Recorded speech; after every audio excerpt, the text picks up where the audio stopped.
Hello, I'm Pocholo Concepcion. Welcome to Wazzup. We're live on Facebook and YouTube. Today on the show, a respected journalist, entertainment journalist, editor, and columnist.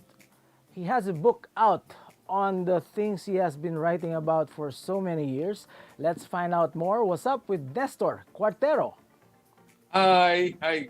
Good afternoon, everyone. Good afternoon, Poch.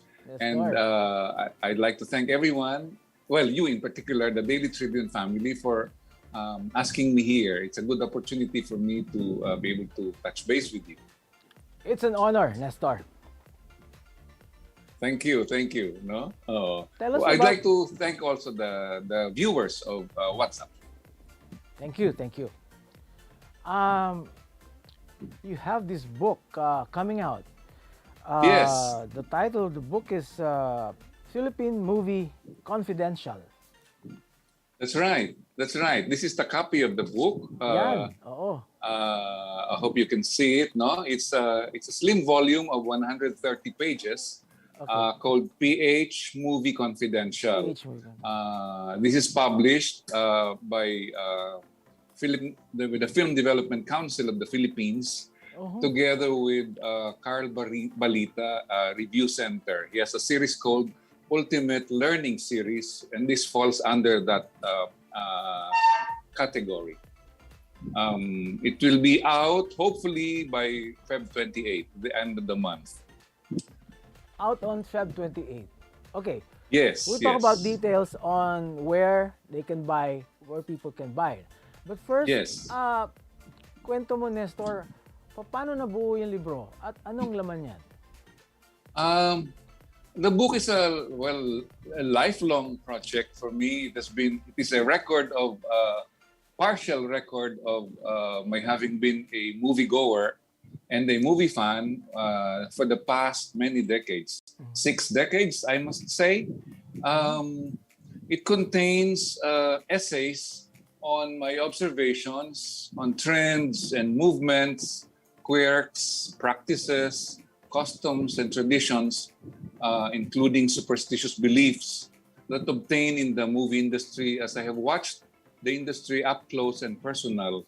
Aside, of course, from the fact that as a child, I was a movie fan.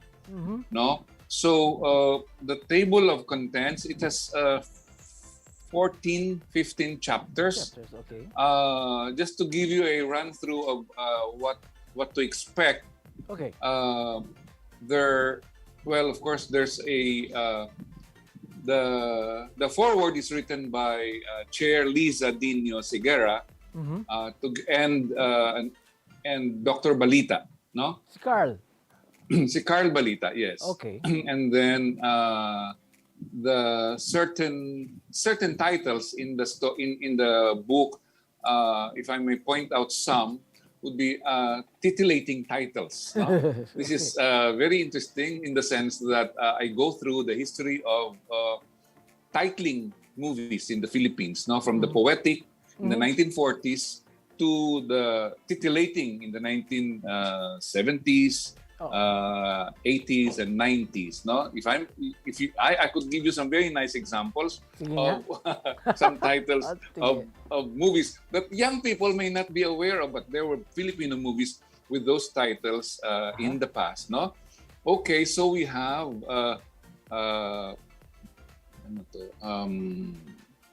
Masarap Masakit ang Umibig, Paraisong Parisukat. Inagaw mo ang lahat sa akin. Nakawin natin ng bawat sandali. Ito yung mga sexy naman, no? Okay. Dingding lang ang pagitan. Batuta ni Dracula. Pag-ibig, look at this. Pag-ibig sa kapirasong banig. Ito favorite ko. Diligin mo ng suka ang uhaw na lumpia. Kanino pelikula yun? Di ba? Hindi ko na maalala ko sino ang pero artista ano nito. tama ba? Late 60s and early 70s? Late 60s yan. Late 60s and early 70s. No? Of course, merong mga... ito maganda rin. Halinghing sa likod ng puno ng saging. No? so these are titles of Filipino movies way back when. nauso ito nung late 1960s, no? Doon nag-boom yung bomba Bomba craze, films. no? Yes. The bomba films, Okay. yes. Of course, nagkaroon siya ng iba-ibang incarnations through the years. Wow, Nestor. Sa kwento mo pa lang, kakaibang libro. It's not Yes. just a book on showbiz. No. Yes. Oo. Oo. Like you described it. Yes. Paano mo how did you conceive the book? It's always been my dream to write about the movie industry as I observed it, no? And parang gusto ko siyang bigyan ng treatment na kakaiba, no? Na hindi yung textbook talaga, kundi experiential, Okay. no? The one that I witnessed through the years. I entered entertainment. Well, I entered media in right after college, which was in 1974. All right. Although I did not start out in entertainment, I was in news. I was with Channel 9, RPN Public Affairs, News and Public Affairs. Okay. So from there, I was doing documentaries, mga ganun dati ang ginagawa. But siyempre nasa RPN ako, I was exposed to the TV business of entertainment also. Yes. So kasi kino-cover din namin yun. Anyway, so but the entertainment part, more or less a full-time entertainment part happened when I joined Mr. and Miss magazine in the late 1970s, no, with Eggy, our beloved boss. Original ka pala, OG ka pala Yes, ng Mr. yes, and yes, Miss. yes, All right. yes, Okay. yes, Mr. and Miss, yes. So I was associate editor of Mr. and Miss, and that's lifestyle entertainment. Yun na ang start ng pag-enter ko sa movie industry. Na-expose ka na talaga. Doon nag-start talaga kasi nagko-cover na kami ng actors and actresses, no? Couples, no? And then from there, but the real thing happened when I joined Tempo in 1982. Alright. No, as entertainment editor. Yun, nag-full-time na ako sa entertainment writing. So, yung book na ito is a record of what I had seen and witnessed through the years, based on actual observation, based on what I saw, what I witnessed, what I covered, what I researched, and backed by historical data, bits of trivia, a little gossip, historical gossip, those things that are seldom written about, but I witnessed as a first-hand observer. That's the thing. Ikaw mismo. So it's not, may term dyan eh. Second hand. It's not like that. It's a first-hand account. Okay. Yes. Alright. It's a first-hand account. That's right. How long did it take you to Matagal na ito. This has been germinating in my mind for so long. But hindi ko lang ito, but I was working full-time at the time. Yes. So it was always at the back burner. But I would scribble, I would take down notes right away. Noon pa, ina-outline ko na ito in my mind. And then I had a notebook, a folder of ideas, what to put in the first book. In fact, ang plano ko dito, if it does well, pwede siyang maging series eh. Ang dami ko pang ideas na hindi nakasama dito sa book na ito. Ang dami ko pang ang gusto ko sa na ito, yung I'm writing about not about people per se, but I write about trends, movements, kung paano nagde-develop yung trend, kung paano nakaka-come up sila ng mga formula, kung paano sila gumagawa ng pelikula. At saka paano sila all those things that go into marketing a movie and to make it sell. Yun ang ko dito. Yun ang main idea ko dito is to present the real score in the movie industry, in the movie business.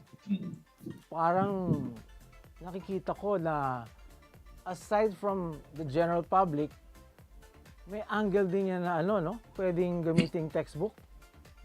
Film students? Marami siyang resources, marami siyang data na backed by research and actual study na kino-quote sa book. Meron siyang mga sources coming from national artist Ben Lumbera, some critics, Nicanor Tiongson, all those people who have a thing or two to say about the movie industry. So that you can find here, meron ditong mga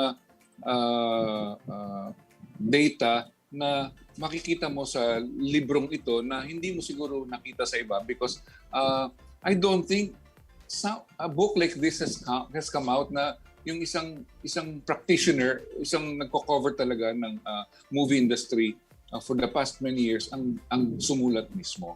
So I think that's an edge in this book, in this book.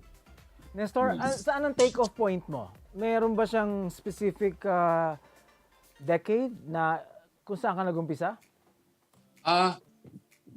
Ang bali ito, it goes back to the late 1960s, no? Late 60s. Meron siyang references doon sa mga titles ng pelikula nung panahon na yon, how they made yung mga ganung mga sumikat na pangalan nung mga panahon na yon, nandoon siya. So kung titingnan mo yung timeline, kasi 60s yung the time that I was watching movies na I was a child, no? Okay. Nung time na yun. So those are imprinted in my mind. So lumabas sila dito sa book, yung mga memories and recollections of the ones that I saw, no? In during that time. So ang span nito is okay. So it goes back to the middle or late 1960s up to the present. Okay. In those years that you've been covering, writing about actors, watching films, observing the industry, anong mga insights ang napulot mo, Nestor?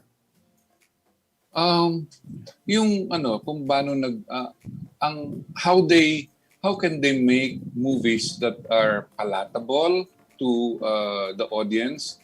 Paano nila kino-combine yung artistic merits and commercial value ng pelikula, which I saw in many of the which I saw in many of the which I saw in many of the directors that I got to work with or talk to or interview in the process, no? So sukat ko yun, nakita ko yun kung paano nila ginagawa ang ganitong, how they arrive at certain formulae. So hindi lang it's not as simple as let's make a movie, no? Maraming factors. Oo. At saka nakita ko yung evolution ng filmmaking, di ba? Nung araw wala namang ngayon very sophisticated na yung teams, no? There's a whole creative team, an executive committee that handles that brew, nagde-develop ng concepts, etc. In the 1970s when I started covering the industry, wala pa yung mga yun. And I mentioned that, no, yung how movies were made, no, kung paano sila out of sa kitchen ni Mother Lily pinag-uusapan yung pelikula, and that's the executive committee. Hindi na. And then, di ba, ngayon, kasi very sophisticated. There's a whole corporate setup, no? Okay. Merong ganito, may creative team, may ganito, may ganyan, may nagbe-vet ng mga material, no? But nung araw, hindi. One-man show. Si Doña Sisang was like that. Di ba, sa pagkita pictures. So, there's a lot of mention about those stars from the past, no? Yun ang isang nakita ko, yun ang isang napansin ko. Mayroong isang, may mga throwback ito, needless to say, may throwback siya kasi I write about escalta, for example. Escalta memories, no? Kasi in the 1960s, 1950s, 60s, 70s, hanggang early 90s, escalta was the seat of the movie industry in the Philippines, no? Okay. So I write about that. There's a chapter there about escalta memories, the how the movie industry used to be based in Escolta. It was the hub of the movie industry, where actors, stuntmen, character actors would hang out and find jobs. There. Okay. Along the strip. Yung sinasabi mo yung Escolta yun. Yes. Pati yung mga presko nung araw. Doon. Pati yung mga presko nung araw, doon ginagawa sa Escolta and Santa Cruz area in Quiapo. Those were that area was the seat of Philippine movies nung panahon na yun. But and then I trace how the movement went to Quezon City. And how did it, kasi din nagtayo ang Viva Film sa Scout Albano, ang Regal Films ay nasa Valencia, Yes. ang Seiko Films ay nasa malapit sa Timog, that same area din. So, I write about that, kinover ko yung development, how the movement of the industry shifted from Escolta to Quezon City, which is the city of stars. No? And of course, Escolta is now sadly a ghost town for the movie industry. Nestor, nabanggit mo rin lang yung mga throwback. Can we really go back in time? How did it all start? You said movie fan ka. Okay. Yes, ganda yan. You were born in Batangas. Okay. Sige nga, balikan nga natin yun. Oo. Yeah. I like to tell stories like that. Okay. Nandun nga sa aking introduction, there's my author's word. I say that this book is the product of my being a movie fan and a movie observer and a movie journalist all rolled into one. No? Mm-hmm. So I remember that in my hometown, Rosario, there were 2 theaters. Small town kami, pero dalawang sinihan namin. Dalawa? No? They were standalone theaters. No? One was called Geneva Theater and the other one was called the Rosario Youth Center, which was operated by the parish, in parish, yung simbahan. Okay. No? So ang pinapalabas sa simbahan ay puro mga wholesome films, no? Sampaguita Pictures and all of those, no? Yung sa Geneva was more commercial, more modern, more sophisticated, mas ano siya kasi pati foreign films nandoon, no? Okay. So those that exposure to the movies kasi malapit ng bahay namin sa sinehan. Mm-hmm. So lagi ako nakakapanood ng sine. So I think that started my fascination with the movie business. Andun ko napanood. And you know what worked well for me para sa akin? Kaya naging tool ko yon. Yes. Pagpasok ko as a journalist in the entertainment beat, I had a history of Philippine movies. Meron akong grasp noon. Kasi napanood ko yung mga pelikula na yun nung araw. Nakita ko ang progreso ng mga pelikulang Tagalog. And then I was interested in reading about the movies. So I think it is very important for someone who enters entertainment journalism to have a solid background or grasp of the movie industry that he is entering, that he is covering. I tell that to my students all the time, no? Mm-hmm. Because I was teaching before, no? Okay. But with the pandemic, I stopped teaching, no? I was teaching in UST and for a time in LaSalle. You were in LaSalle, di ba? Yeah. We'll talk about that. Sige. Okay. But do you remember the first movie you saw in Batangas? Yes. I remember it very well. In fact, I told the actress who starred in that first movie that I saw years later, I said that the first Tagalog movie that I saw as a child, I don't know what age, guru, I'm very young, was a tearjerker called Ito Ba Ang Aking Ina? Okay. Ito Ba Ang Aking Ina? Are You My Mother? It's about Liberty Ilagan asking that of her mother, who was played by Rita Gomez, and the father was played, the stepfather was played by Mario Montenegro. It was a film by Sampaguita Pictures. Many years later, I got to know and became acquainted with Liberty, and I told her that she was the first actress I ever saw on screen. Wow. Ladies and gentlemen, we'll be back with Wazzup. We're talking movies with Nestor Cuartero after a short break. Thank you.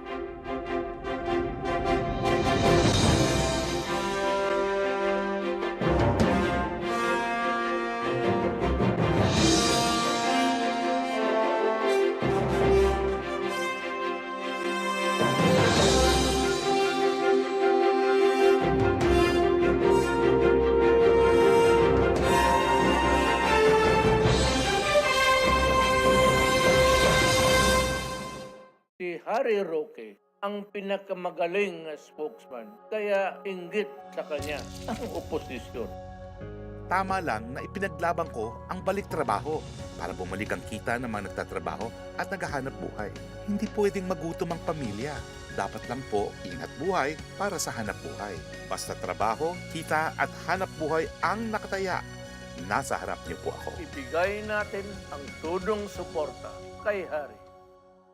Be updated sa news and happenings katribu. Hatid ng Daily Tribune sa inyo ang mga balitang napapanahon sa loob at labas ng bansa. Kami na ang bahala sa paghahatid sa inyo ng mga latest and reliable news. We got you covered sa programang Tribune News on Q. Mapapanood mula umaga hanggang gabi, Lunes hanggang Biyernes sa Daily Tribune Facebook page at Tribune Now on YouTube.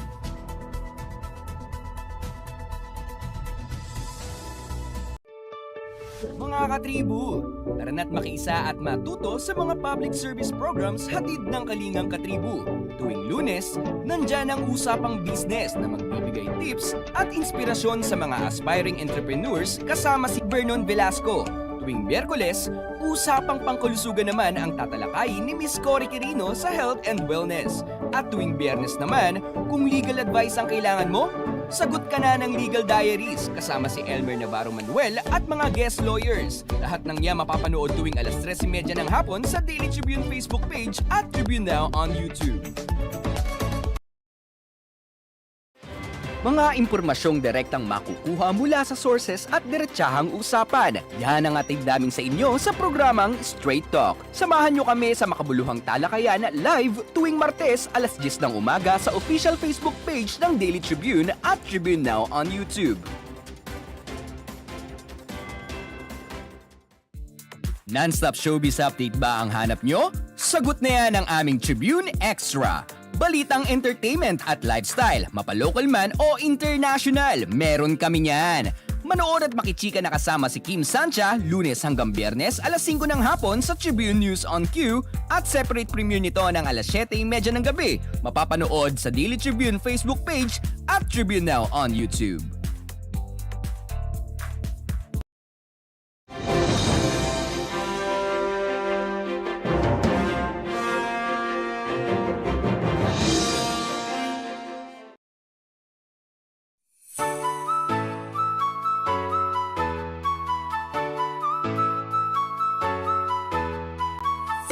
Welcome back to Wazzup. We're talking to entertainment journalist Nestor Cuartero, who's out with a new book coming out soon. It's called PH Movie Confidential. Nestor. Hi. Welcome back. Yes. Meron akong gustong tanungin sa'yo dito kasi sinabi mo na sa forward sa notes mo, sa libro, Yes. you've been struck by the beauty, power, and tantalizing influence of the movies. What was it like? Can you describe the experience of being parang namamangha ka, di ba? Totoo ka. Alam mo, nung bata ka, first, bago sa iyo ang pelikula, bago sa iyo ang sinihan, maka-enter ka sa sinihan. Alam mo, sinihan sa probinsya, very simple, di ba? Hindi naman naka-aircon, ang upuan, mga kahoy. Kahoy. Di ba? Oo. Ganyan, at saka may mga sawali na wall around it, no? Okay. Saka maririnig mo yung sound sa labas. Actually, pwede ka manood ng sine, nakikinig ka lang parang radyo, nandun pa sa labas. Hindi ka magbabayad. Okay. Kakaiba. Ganun pala, no? Yes. Anyway. Magkano ang bayad? Ang bayad sa sine nun, siguro 25 centavos, parang ganun. Alright. Yeah, I think so, mga ganun. Tapos, ang natatandaan ko dyan, bata ka, di manunod ka ng sine, di ba? Yung screen. Tapos, let's say, may truck na dadating. Ang mga tao umiiwas na ganyan kasi akala nila mababangga sila. Okay. Alright. including myself. Okay. Including myself. So, kasi di ba, yung mga dadating din yung mabilis na habulan, may mga chase scene, di ba? And then may close-up ng truck na lumalapit na ganyan. And then, So, parang ang dating 3D na agad, 3D.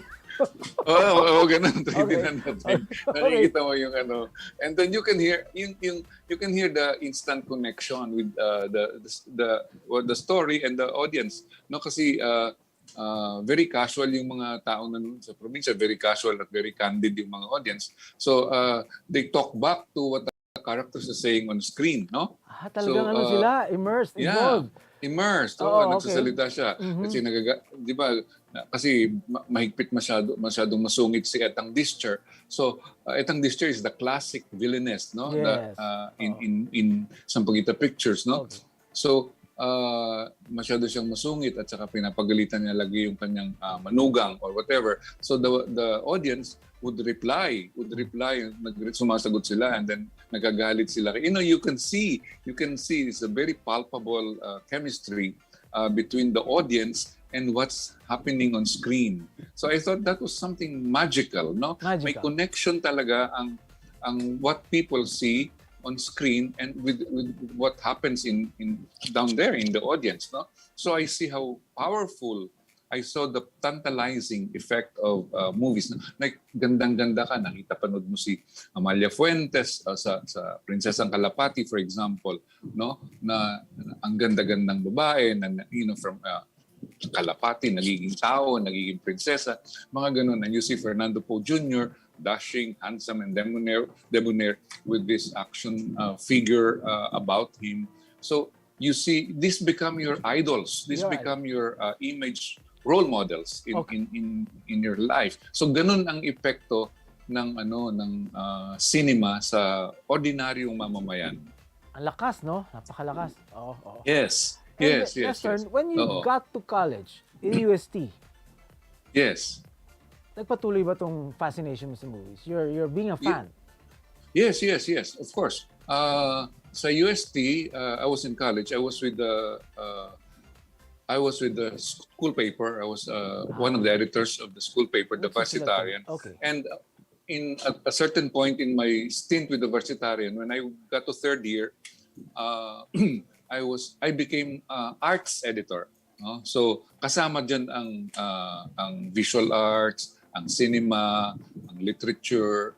So yan. So kasama yung pelikula.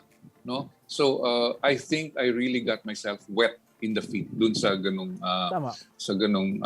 talagang total immersion na yun kasi I would be writing about reviews or commentaries about what's going on sa pelikula, nanonood ng sine. So nandoon na yun, hindi mo na yun maiwasan na kasali ka, mag-cover ka o manood ka because it was a requirement in your job or position as arts editor. Did you favor a particular movie genre? No, wala. No, I was. My taste in movies is actually very eclectic, even in music. No, very eclectic. No, so I wasn't really typecast in a particular genre or what. No, but of course nung bata, ang exposure kasi dun sa small town. Mostly dramas ang pinapalabas, no? But when I got to Manila, then na-expose ka na sa iba-ibang genre ng pelikula kasi both local and foreign. So yun, I think that helped develop further my skills in determining whether a movie is good, in between, bad, or just entertaining. In 1981, or was it 82? 82. 82. You became entertainment editor of Tempo. Yes. How did you land the job? Yeah, I was in Mr. and Miss magazine. And then the Tempo was about to be born. So they were recruiting names, no?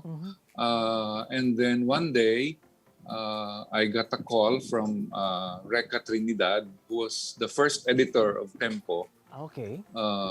So he was asking me to come and meet him in Bulletin.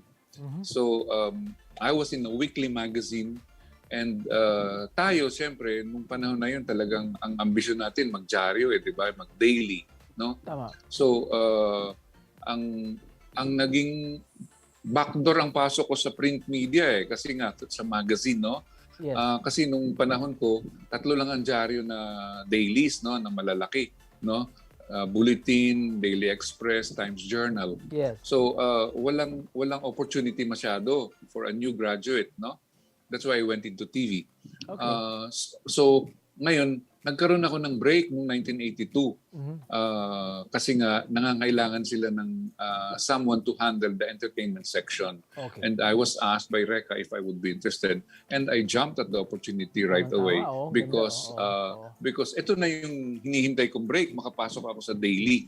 Kasi and I was going to finally pasok na ako dun sa bulletin group, no? Yes. Kasi when I got naman bulletin, I wasn't restricted to just writing for Tempo. I was also writing for Manila Bulletin itself and Panorama, which I Okay. enjoyed. Oo, tama. Pwede. Oo, Yeah, oo. yeah. Oh, yun ang nangyaring career ko sa Bulletin. And I'm So- very thankful to the Manila Bulletin for having nurtured that career of mine. Oo. Diyan ka talaga sumikat, ang Nestor Cuartero. In a way. Yun lang. Teka, So, nagpasalamat ako. Yeah. Anong nangyari? Okay, eto na. So, editor ka na sa Tempo. What was it Yes. like being right there at the center? It was Covering very movies. exciting. Oh. Yes, it was very exciting. Kasi nung 82, 80s yun eh. Up to Yes. the 90s. Umpisa pa Prime. lang. Oo, prime. Oh. Pick yan ng print media for me, no? Yes. Of course, ang print media has always been king of the road, no? Even before 1982. But to be in that milieu at that time when it was of prime importance and consideration, napakamalaking bagay. Talagang you were in the middle of it all, no? Talagang nandun ka sa center of coverage, no? So kasi ang time na yun, ang print media was really to die for. Siya yung that was at least I'm glad na inabot ko yung panahon na yun ng print media. Na I became a part of it. Oo. Kasi kasama yan ng breakfast, di ba? Magkakape. Magbabasa ng diaryo. Yeah. I remember. Yeah, sadly. I remember reading Tempo. Daily. Yes. Oo. Di ba mahirap, yes. Nestor, na kasi tabloid ang Tempo, no? Yes. Yung story, kailangan compact, di ba? Hindi ka... Yes. Oo. Paano yun? Parang test of skills na yun sa editing. Yes, yes. We were told kasi ang nun, snappy ang reporting eh. Yun ang criteria ng Tempo, no? So the stories are not very long. So in hindsight, nauna talaga ang Tempo in coming up with that snappy type of reporting na siyang uso ngayon. Di Oo ba? nga, oo. Na kailangan 1-minute read, di ba? Tama. 2-minute read, di ba? Oo. Ganun. So, in a sense, nauna talaga ang Tempo, no? Kasi nung araw, 1982, ginagawa na namin yun. No? So, we were trained to trim down our stories, bear down your present your stories according to the barest essentials para ma-sustain mo yung audience. Saka ang purpose nun is to pack in as many stories as you could sa isang page. Yun ang challenge. Nestor, itong column mo na moviegoer, sa bulletin ba yan? Ang moviegoer is my column in Manila Bulletin. It has been there for many years. Okay. So it's still ongoing. It comes out every Friday. But in Tempo, I still write a 3 times a week column at the same time. Nasa Tempo ka rin hanggang ngayon? Okay. Hanggang ngayon. Yes, hanggang ngayon. Yes. So, it's alive and kicking. So, busy ka pa rin? Yes. I'm no longer editor, but I'm still quite busy with my deadlines in the newspapers, as well as writing books. Nice. So, Yeah. did you talk about this circle na naabutan ko rin itong movie press? Hindi ba close-knit yan? Yes. Parang yes. family, di ba? Oo. Yes. Oo. There is a section there. Well, nakasama yan dun sa escalta memories, no? Okay. I talk about how the press conferences in the past were conducted, no? Paano? It was a showbiz party, no? I say, no? Okay. Para siyang party, no? Hindi siya talaga press con na official na merong rules, merong merong decorum, merong mga ganyan. It was like a showbiz party, no? It was an event. So this Oo. like an event, and people come in all shapes and colors and costumes and all that. So you can see those things in the coverage in the section on escalta, and another section on the history of the Metro Manila Film Festival, which originally started in Manila, the Manila Film Festival in 1966. No, so Okay. nandun din yung coverage ng press. Wow. Talagang history pala to. history, and meron ding Contemporary, current, meron ding Oh. contemporary. Actually, on the cover, you see a mixture, a blend of past and present, no? So the top tier, the cover is like a shot from a Zoom conference, no? Para to Okay. make it contemporary, no? Oo. Para siyang Zoom, no? So we have on Oo. top, you have Amalia Fuentes, That's Amalia Gloria Fuentes. Romero, Oo. and Susan Roses. In the middle, you see a row of Nora Honor, Christopher De Leon, and Vilma Santos. Yes. On the lower level, you have John Lloyd Cruz, Charo Santos, and Piolo Pascual, representing the contemporary era. Oo, tama. Mm-mm. Nestor, ang sinasabi ng historians and critics, nagkaroon ng golden age ang Filipino movies nung 50s, tama ba? And then second Yeah. golden age na nandun ka na, 70s, di ba? Yes, in the 70s. Oo. Yes. How would you describe that period, the 70s? Oh, the 70s was very exhilarating period, very creative. Kahit It was martial law.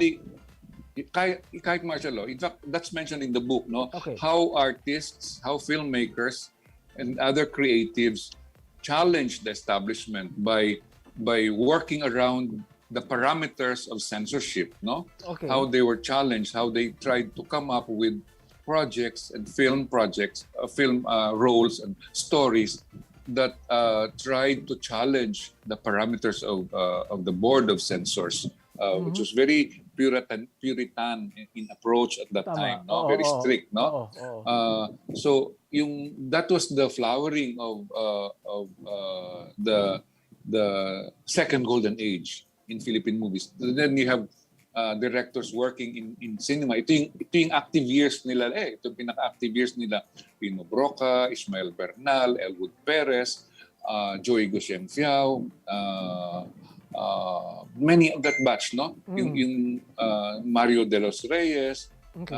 All of those are mentioned in the book, no? Kung paano sila how they went around and using their own creativity in coming up with films that they wanted to make or to make a statement about, at the same time raking in profit for their producers, no? Dito ginamit yung formula ng Sex and the Human Body, no? Okay. Dito yun. Okay. Ito yung birth ng bold drama, no? The bold drama is a creation nung middle 70s, which is a reworking of the bomba in the late 1960s, no? Okay. Kasi reworking ito in other words, instead na mga regular bomberas ang ikukuhanin mo, the movies were headlined by names like Amalia Fuentes, Butch Anson Roa, Pilar Pilapil, no? These A-list actors, later on Vilma Santos, no? Doing bold dramas, no? Yun ang trademark nung era na yun na nag-challenge sa establishment. Dito naman nauso yung censors na pinapalitan yung mga title, nilalagyan ng mga precautionary prefixes ang mga title. Like, example, Elwood Perez comes up with the movie, gagawin niya, ang sinabit niya sa board of censors ay, bawal asawa mo, asawa ko. Hindi pala, asawa mo, asawa ko ang sinabit, no? Okay. Sabi ng censors, ay, hindi pwede yan kasi hindi yan, parang immoral yan sa ating bansa, no? So nilagay nila ng bawal, no? So okay, pumayag sila. Bawal asawa mo, asawa ko lumabas sa pelikula. Alam mo nangyari? Ano? That created or heightened the curiosity of the public, no? Sabihin mo ba mga Pilipino na bawal yan, hindi lalo nilang gawain yan, di ba? So nakatulong. Nakatulong instead of censoring them. Okay. Then the movie became a big box office hit, no? It was a historic, yun ang isa sa mga trendsetter ng panahon na yun. Actually, if not the trendsetter. That film, Bawal Asawa Mo, Asawa Ko, which is a story about wife swapping and all of that. So, yun ang nagbukas ng floodgates of more modern titles na talagang catch on sa publiko.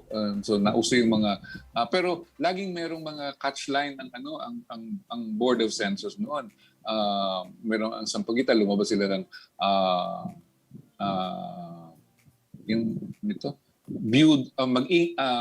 kapag byuda ang umibig, sa limbawa, about widows, no? So siyempre parang sexy na din yun, di ba? So ang lalagyan nila yan ng catchline before that, iwasan. Sabi nila, iwasan. Okay. Iwasan kapag byuda ang umibig. Or kayod sa araw, kayod sa gabi. Hindi parang nasisexihan sila doon sa ganung title, no? So sabi nila, lagyan mo ng magsikap. Alright. Yan. Okay. Nandyan yan sa book. Nandun lahat yun. Oo. Nandun Okay. yan. How the census work. Ano ang mind, ano ang mental process ng census nung time na yon, no? Pero hindi nila naiisip na paglagyan mo ng ganyan ng mga Pilipino, lalong na-arouse ang kanilang curiosity and they all flock to the movies to watch those movies. Sabihin mo ba ang bata, di ba? O huwag kang manood niya, bawal yan, di ba? Then alam mo man yung bawal, di ba? Pati pag-ibig bawal. Mukhang Nestor, ngayon lang nadidiscuss yan sa libro, no? About the movie industry. I think so. I hope so. Because, wala pa akong nabasa na ganitong record sa libro. So I hope this book serves a need, serves a purpose, at saka magagamit ng mga bata, ng mga younger researchers ng pelikula na Tagalog because many of them are recorded in the book. All right. We'll be back with Wazzup with Nestor Cuartero after one more break.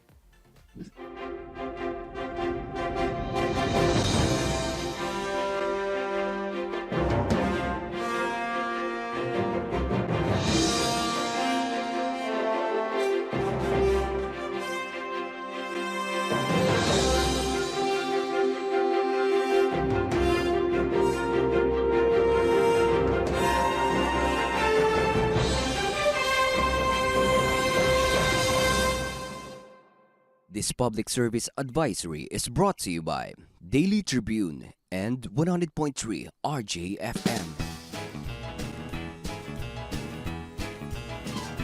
Oh, vaccination, isolation. Gotta keep up with my nutrition. Gotta maintain my body condition. Then I can take my vaccination. What do I choose? What do I take? As long as it is not a fake. AstraZeneca, Moderna, BioNTech, even Sinovac, okay na.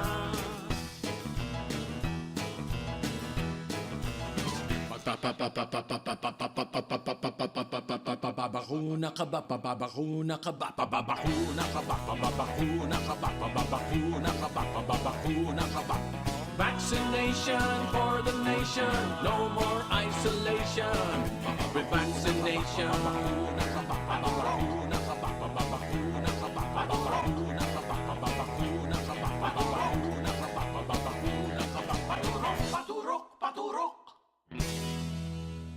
This public service advisory is brought to you by Daily Tribune and 100.3 RJFM.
Alright, welcome back to What's Up. We're talking to Nestor Cuartero and his book, PH Movie Confidential.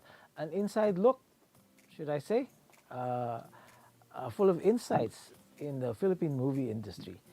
Nestor, Hi, thank you. Yung cover ng libro mo, i-focus natin isa-isa yung tapos mag-comment ka. Yeah. Sige.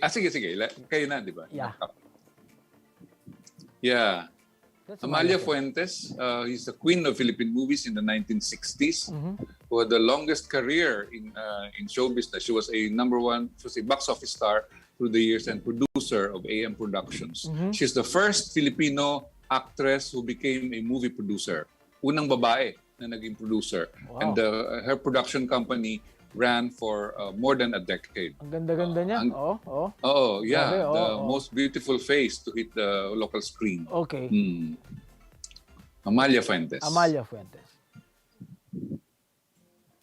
Susan Roses, yes.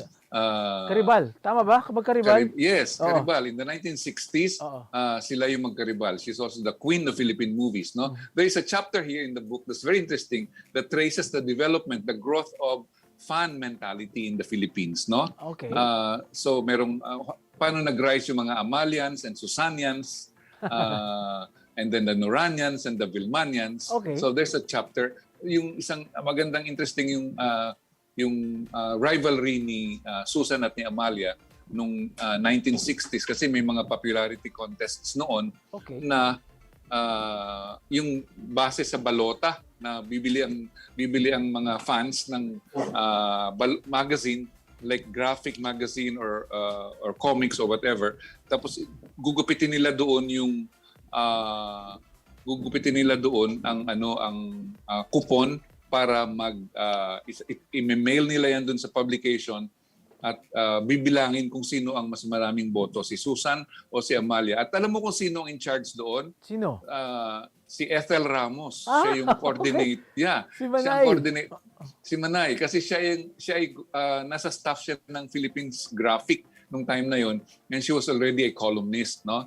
She had a column on entertainment in the graphic, and siya yung in charge sa monitoring ng mga boto kung sino ang magiging queen of Philippine movies, si Amalia o si Susan. So nag-alternate yung dalawa sa every year. Merong ganung contest. So, you're saying, Nestor, hindi pala nag-umpisa sa Nora and Vielma?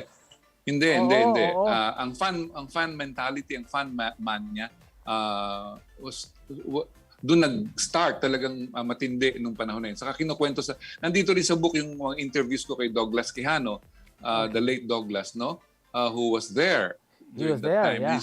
He recalled how the rivalry was so heated up that during a movie premiere sa live theater, let's say may movie si Amalia at saka si Susan together, so yung mga fans nila parehong susugod doon, no?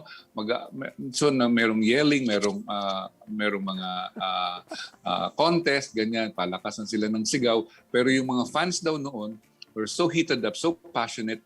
Yung iba daw, may dalang aspile. Alam mo yung aspile? Yung needle, pangtahi, no?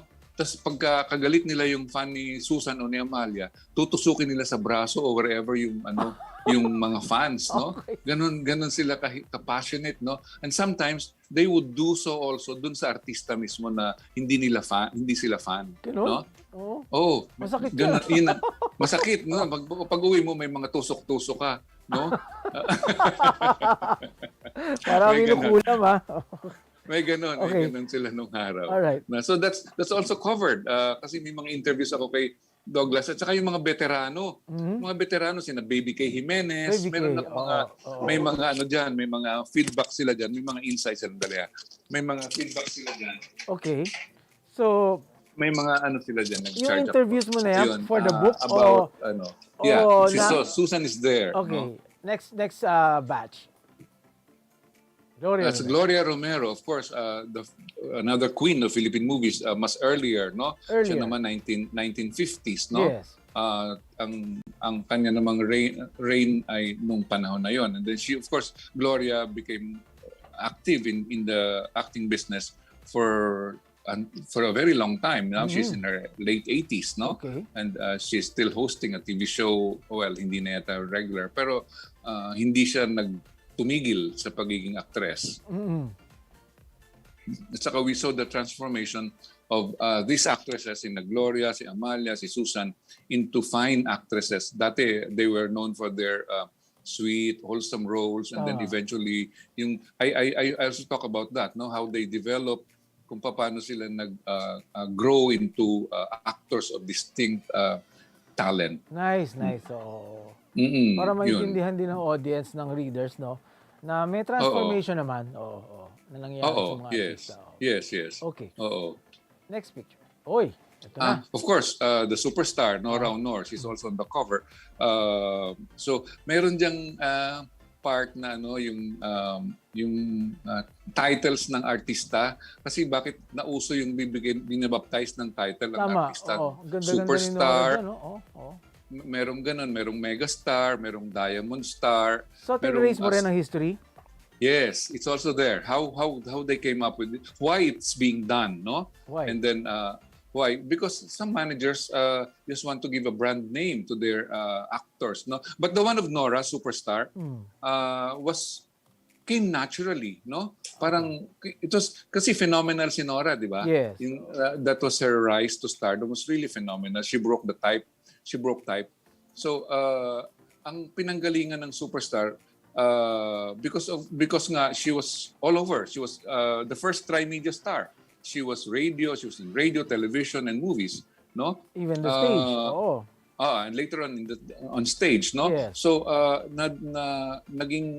it seemed just appropriate na tawagin siyang superstar dahil nga ang term na yan doon ang galing sa Jesus Christ Superstar. Kasabay niyang sumisikat noon in the 70s, 71, no? Yeah, o 70 o 70. Yun. Yun. Nagkataon. Yung panahon na yun, Oo. nagkataon. So, yung title Yes. nakabit sa kanya. Yung title Oo. nakabit sa kanya kasi doon nakuha yun, yung inspiration na yun. So she was tagged as superstar nung rock play na yun, rock musical na yun. So ayun, it's also there in the book how the titles I call that chapter entitled stars. Sila ay may entitlement. Witty, galing. Okay. Akala ko susunod natin si Vielma, but anyway, si Boyet. Si Boyet. Si Vielma, Boyet de Leon is a quintessential Filipino actor whose career spanned a very long time, no? From the 70s when he first started and up to the present na hanggang ngayon na-maintain niya yung stature niya as a leading dramatic actor. Nung time ng 70s talagang lahat halos ng pelikula si Boyet ang leading man, no? He was working with all the top actresses. He was the most in-demand actor of his time, no? And this went on for at least 2 decades, no? So nandoon and this book is a tribute to them, no? To those icons. They are icons, no? Icons. Talagang Tama. icons in the movie industry. Incidentally, ex ni Nora, ex ni Guy, no? Yeah, yes, Si Boyet. yes. Oo. Tapos, Yeah. ang naging parang frequent partner ni Boyet, si Vielma. Do you have a picture of Si Vielma Oh. in later years, Yeah. yes. Si Vielma. Here's Vielma, of course. Okay. Si Vielma, of course, is the star for all seasons, no? Very admirable din yung naging career growth. Doon sa si Vielma, tinrace ko din yung kanyang transformation, no? There's a chapter here on the sexy films, no? Okay. And so yung transition ni Vielma from a wholesome teenage teeny bopper star Yes. into a dramatic actress na merong given to sexy roles, no? Woman of the world type of roles, no? So it all started, I say in the book, when she accepted the part of burlesque queen, no? Burlesque queen. Burlesque queen, yes. But even before burlesque queen, she did a sexy costume. Ang Darna ang talagang nagpalipad kay Vielma eh. Lipad, Darna, lipad. Darna, no? lipad. Okay. Oo, in the nauna yun. mid-70s. Nauna sa Nauna Burlesque yun. Queen. Okay. Nauna yun. Doon talagang hinarap niya si Nora Honor. Oo. Kasi si Nora Honor ang queen, ang box office star noon eh. Anything she did was pero nung ginawa niya yung lipad, Darna, lipad, talagang lumaban siya ng gusto. Talagang naging big star si Vielma. And then from then on, nagsunod-sunod na lalo yung malalaki niyang pelikula.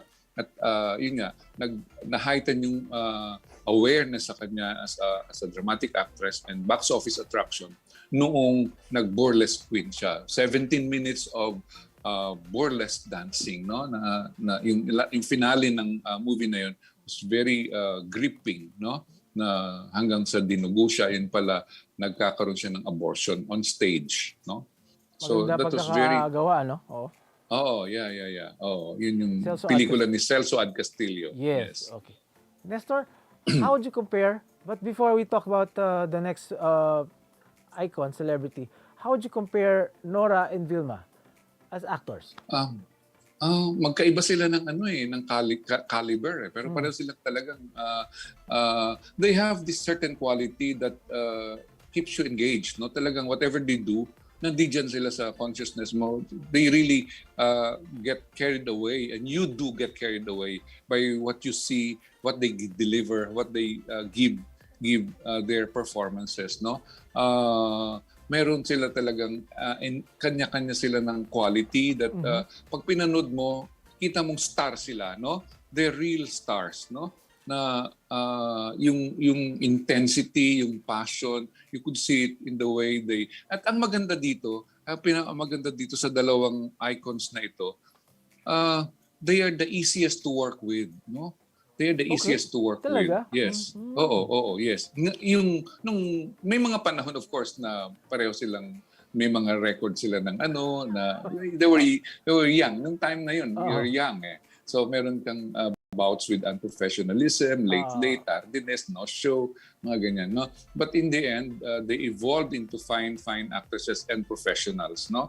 And kung sino yung malalaking pangalan, sila yung pinaka-humble, sila yung pinakamadaling katrabaho. Directors that I know, close friends of mine, mga kakilala, kaibigan natin na who worked with these people like Elwood Perez, for example. Elwood did 6 movies with Vielma, 6 movies with Nora. So until now, he speaks fondly of how easy it was to work with them. Na yung not just as actors but as co-workers, no? Yung madali may mga differences of course, pero yung pag nag-roll yung camera, they transform into the character that they play. Naku, maraming matututunan diyan ng mga younger batch of actors, no? Oo. Yes. Okay. Next one.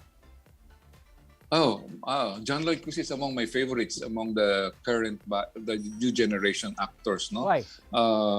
Because he carries you get carried away by unang-una he's pleasant to look at, no? At the same time he can be so malalim. I am on screen in his performances, you see that quality. But when he talks, look at his recent interviews. I am so amazed at how he has transformed into a soul-searching, deep-thinking young man. Iba na no? Oo. Iba. Iba na siya, Ang sarap. Yes, ang sarap niya pakinggan, ha? You can learn a lot from the new John Lloyd Cruz. All right. Ayan. Mababalitaan niya ni John Lloyd kung ano sinabi mo sa kanya. I hope he goes to the book launch. Thanks. Sige, we'll talk about that. There's a book launch. A physical book launch, meron? Well, it's a soft launch na ina-arrange pa natin. Okay. Next picture, please.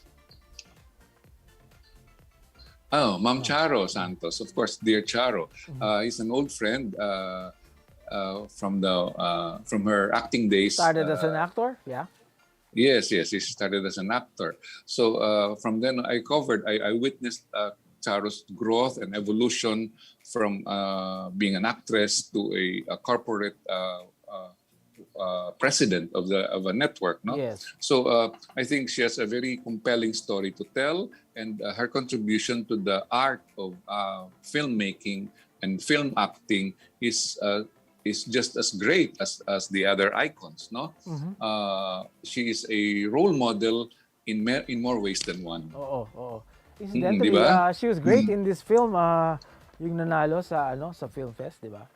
Itong yung Visayan. Yes. When the weather is fine. When the weather is fine. And she won an international award. Yes. In She a loudest film. Yes. Okay. Ang babaeng humayo. Yun. Yes. Okay. Next, our last celebrity. Of course. Yes, yes. PJ, Piolo Pascual, of course, is ultimate heartthrob, no? Heartthrob Not pa just a rin no? heartthrob. Oo. Heartthrob pa rin. You know, it's Oo. amazing. It's amazing how he does it, no? Oo. But and for that matter, he deserves all the adulation that he gets from all sorts of from all walks of life, no? The way he carries himself on screen and off is very commendable, no? The way parang yung lifestyle na kanyang in-embrace, going back to nature, being with nature, living on a farm, being on the sea, and all of this in recent times, na because of the pandemic, is something so admirable, no? He's just showing, parang he's showing us na, uy, ito ang dapat mag-example natin, ito ang ating dapat maging lifestyle. It's not all about money, it's not all about glamour, but I like the way he projects himself as an ordinary, God-fearing individual. Okay. Nestor, let's talk a bit about your teaching in school. Kailan nag-umpisa? Yes. Oo. Sa Lasal ba yan? Yeah. Alam mo, meron akong, kasi para sa akin yung writing is a form of teaching eh. Kaya maingat ako, from the start, maingat ako sa sinusulat ko. Kasi para sa akin, ang pagsusulat ay isang uri ng pagtuturo, no? So, gusto ko, may matututunan sila, hindi lang nagkakalat ka ng kung anong masamang balita, but you, di ba? Meron namang mapupulot sila sa sinusulat mo. So that's why, ang mantra ko palagi is, you write what you mean and mean what you write, no? Okay. Oo. Oo. It's the same thing that I tell the students. You the same thing. It's just like saying, you say what you mean and mean what you say. Palitan mo lang yun ng right, yun din yun. Anyway, the teaching came about when I was with Tempo. I was only a few years on the job. Si Lasal was the first one to look at me as a teacher. Si Doy Del Mundo. Doy Del Mundo? Yes, Invited yes. you? Your chairman, yes. Yes, invited you. He was the first, yes. He was the first man to see my potential as a teacher. So he asked me if you can you teach introduction to print in LaSalle, communication arts. Without thinking of anything, I said yes, I'd love to because teaching is something that I love to do, no? So yun, nagturo ako sa LaSalle. I was very young then. So mga students ko were only mga 4 years younger than I. No? So parang barkada kayo. Oo, mas bata pa kasi wala pa akong 30 noon eh, 28 siguro or something, no? Or earlier, baka 25, ganyan. Oo. So I taught in LaSalle for 2 years and my students were almost a little bit younger than I. But nung panahon na yon, looking back, mabuti hindi kita naging student, no? hindi ka nag-enroll kasi kasi I don't think I was a very good teacher then. Hindi pa ako noon, syempre bago eh. Hindi pa ako siguro masyadong equipped noon. But I taught I taught just the same. Pero I became better through the years. Nung after 2 years, tumigil na ako sa LaSalle. Ayoko na kasi malayo ang LaSalle. I live in Quezon City. And nasa Taft, of course, no? Okay. So, sabi ko kay Doy, I will have to quit muna. And then, after some time, nakaturo naman ako sa UST, which is nearer. Naman. So, yun. Dun, sa UST, mas na-hone, I think. Mas na-hone yung kasi I was getting more mature. I was getting more experienced. So I think yung time na yun, okay na, mas okay. Although yung mga students ko naman sa LaSalle were still friends and they acknowledge and they appreciate the time we spent together. Nestor, do you think, or what's the difference between the older generation of students compared to now? I'm sure Um, may masasabi kang maraming kaiba. medyo malaki ang diferensya. Well, lalo na ngayon siguro dahil may pandemic at saka may online. Although wala akong masyadong experience sa online kasi nga hindi ako nagtuturo na online. Oo. Pero even before the pandemic, I was still teaching. The students in my generation and the succeeding generation, yours and the others, they were more diligent. They were more conscientious of their studies, I think. Mas ngayon nung pre-pandemic when I was still teaching, meron din naman na very conscientious. In a class of 40, meron namang siguro 10 na very conscientious, yung ganun, no? Hindi mga ganun. Hindi majority Hindi majority or hindi na lahat. Nung araw talagang very yung mga estudyante very diligent, no? Oo. Siguro ngayon, aywan ko. I cannot speak for the present batch, no? Pero what I witnessed before, mas devoted to their studies yung mga estudyante nung araw kaysa sa nitong makabagong panahon. I hope they will be better. Marami yata kasing distractions ngayon eh. Lalo na yan. Oo. Lalo na yan. Oo, Lalo na yan. attention Kasi, span. Okay. oo, yes. At saka talagang, alam mo, nagtuturo ka, nagle-lecture ka, halimbawa, you see your students fiddling with their cell phone, you know? May ganun. Ganun? And then, at saka may mga at maraming estudyanteng puyat. Sa Kasi kakanood ng Netflix. Yes. Hindi, saka ka-chat, whatever. Chat actually. Yeah. Pagdating sa klase, natutulog sila sa klase. So you have yeah. to wake them up every time and then mami, gisingin mo ulit kasi tutulog sila ulit pag nagising mo. May ganun. And you know, they do it casually na parang walang pakialam yung ganun na ano. And then isa pa ito na nung panahon Nakakaasar naman. Nung panahon ko, nung estudyante kami, di ba, pag nag-lecture ang teacher, you take down notes, di ba? Take down notes. Yes. Notes. Kasi sinasabi niya para meron kang natututunan. Ngayon yung mga bata, napansin, hindi sila nagte-take down notes. Nagte-take down notes. Hindi re-record nila? Hindi rin. Ewan ko, ang iba siguro nire-record nila. Pero no notes taking? No note. I don't see. And then I tell them, why don't you take down notes? And then they just stare at you like they heard nothing. Na parang, well, respect me. This is my space. This is my style. Ganun? Yun ang kanilang drama. Paano naman? Ano naman nangyayari pag may test na, nakakasagot naman? Iyon nga, sinasabi ko sa kanila, you know why it's important to take down notes? Because you learn twice or thrice when you take down notes, no? First, you hear something. Then you learn that way when you hear it, di ba? Then you write something. Then you learn again when you write, di ba? And then later on at home, you read what you wrote and you learn again. So you learn 3 times when you take down notes. Di ba? Kasi una, pakinig, sulat, pag binasa mo ulit, you learn it again, no? So I think iba yung nagtitake down ka ng notes. Mayroong mental process na sinusundan. At ang mind mo nag-work, napupunta dun sa notebook mo, tapos nag-bounce back sa'yo. So you learn back and forth, no? But that practice sadly is going away or is gone, no? With students not carrying notebooks but laptops, no? Yes. Nag-aano sila. But it's different when you write with your own handwriting. There is a connection between the brain and the hand, and that process improves your learning skill. And maybe it's old school, but I think it works. You remember what you write when you write it down in writing with your hand. Even as a reporter, di ba? Yes, even as a reporter. Di ba? Pag reporter ka, mabuti rin kahit may tape recorder o nakatape yan sa cellphone mo, mabuti rin meron kang keywords, no? Or dates, nandiyan sila. It makes your work easier. Nandiyan sila, meron kang guide.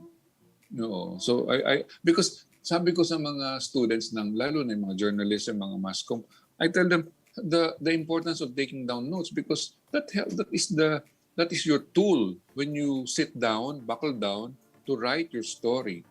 No, when you take down notes, it's easy to pick them up all over again. Okay, Nestor, summing up, what has the movies, watching movies, writing about movies, and now a book about the movies done to you? Well, I thank my job. I love my job. I'm very thankful that to God, to my parents, my family, that I had been blessed with a wonderful job. No, the work that I do is something pleasurable to me. It doesn't feel like work. Covering the movies, watching movies is an enjoyable art for me, an enjoyable diversion for me. Takes away stress, takes away the problems of daily life, and I am just so happy that working up close and personal with the people in the movie industry has given me an opportunity to do well in my career, and at the same time produce a book like this. I hope this becomes it has a part 2 or a part 3, because I think I have substantial material to sustain a series of books of this nature. By the way, the book is selling for only, well, ang initial launch niya is 400 pesos. Tell us, how do we buy the book, and when is it launching? It's available initially sa lahat ng review centers ng Carl Balita. There are 100 schools all over the country where these books can be ordered and available. But it will also be available via Lazada, which we will announce later. Okay. Oo. Magkano siya? Ang initial price niya, introductory price niya according to the review center is 400 pesos. But there is a markdown price of 350, I think, for the first buyers, for the first set of buyers. Mura lang, 350. Mura lang, oo. It's a nice, yes, because gusto ko ma-afford siya ng mga estudyante. Gusto ko ma-afford siya ng ordinaryong mamamayan. All right. Nestor Cuartero, I would say he's an institution in entertainment journalism. Maraming salamat. We'll buy your book. Yes. Yeah. Thank you very much din, Poch, for this opportunity. Maraming salamat din sa Wazzup, sa Daily Tribune for giving me this platform to speak about my career and my book. No, thank you also to Chairman Liza Dino Segura of the Film Development Council of the Philippines, together with Dr. Carl Balita of the Balita Review Center. Thank you very much. Can't wait to get my hands on your book. Salamat. Yes, Nestor yes. Cuartero. Thank you, Pocholo. Bye-bye. Thank you. All right. God bless and stay safe. This has Thank you. been Wazzup. Catch us live every Tuesday at 2 p.m. on Facebook and on our YouTube channel, Tribune Now. God bless and stay safe.